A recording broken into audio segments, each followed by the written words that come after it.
If you're watching this video, you're probably wondering, what does the future of the real estate market entail, being that it's the end of February 2025 and there's a lot of new precedents going on in the world. And no matter what side of the aisle you are on, I feel like some people right now think the world's ending. Some people right now think the world's about to be in the best place it's ever been, at least being a citizen here in the United States. And regardless of everything political, I want to talk about the facts and what is actually going to change the real estate market and be the indicators for what is going to return to maybe a more balanced market or a more traditional market. So let's first break down with some context, being that 2020, 2021, 2022 was some of the most rapid raises in terms of prices, in terms of equity and appreciation, maybe that the US housing market has ever seen. Obviously, being that rates were at 2.5% at one point and the stock market was full flush of cash. What are going to be the indicators to see if we could get a normal pace of transactions? Because basically, once interest rates were brought up rapidly, we saw the number of transactions go down almost a million. It was 5.5 or so million transactions. I believe the year was 2022, and in 2023 that halted by almost a million number of transactions. And that's the number of buyers and sellers agreeing to a price and agreeing to terms and trading homes. So the number of transactions is significantly down, and what people think is, oh, the market has crashed, or oh, the real estate market has tanked.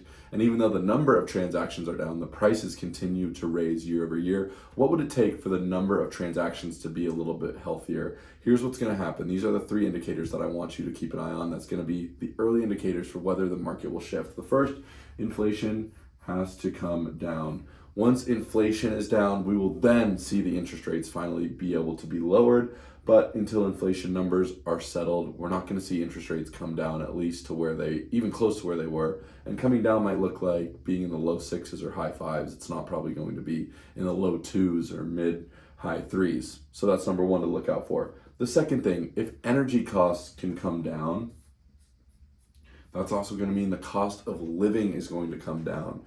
The cost of materials, the cost of building. And that's going to make a lot of people that are in their home right now who've maybe outgrown it, who have maybe want to downsize, who are going to have more potential income to work with. And having income is what it takes to make a move. Whether you want to downsize, whether you want a bigger house, whether you're trying to move from one area to the other. The reason that there's not a lot of sellers on the marketplace right now, I think a lot of people feel stuck, both because the cost to make any type of move and also because they've oftentimes locked in a good interest rate. So that's two things to consider when it comes to the number of homes coming on the market.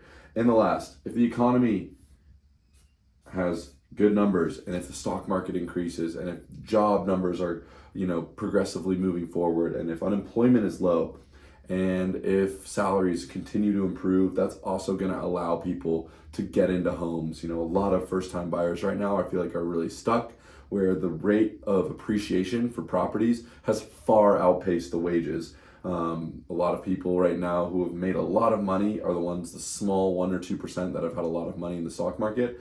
And those people are buying multiple homes, vacation rentals, but the vast majority of people are going to need to see an increase in average wages and economic growth if they're going to be able to afford their first home. And another thing to think about is a lot of the retirees, the people that want to make a move, a lot of their money is tied up in their retirement accounts, their stock accounts. So as the market appreciates, it might allow them to potentially move to their dream destination, sell their home.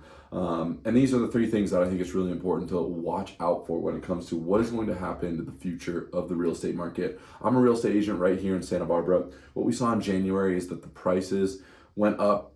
The number of transactions in cash were almost 48% north of that. So a lot of people right now are transacting in cash, showing that they trust real estate as a long-term investment. People are still getting into homes, but they're just not doing it in the traditional way where they're getting financing. That still means that obviously slightly over half of people are getting financing, but in past markets that would usually be 25 to 30% transacting in cash, usually not 48%. I've been selling real estate here in Santa Barbara for over 7 years. If you have individual questions about what you're looking to do, if you need a real estate referral in another market, I make a lot of videos like these. This one was a super simple one, just kind of laying out the predictions for what I think is going to happen in the future. But if you have questions, I'd love to answer them. Jump in the comments or reach out to me directly. As always, guys, we'll see you on the next one. Make it a great day.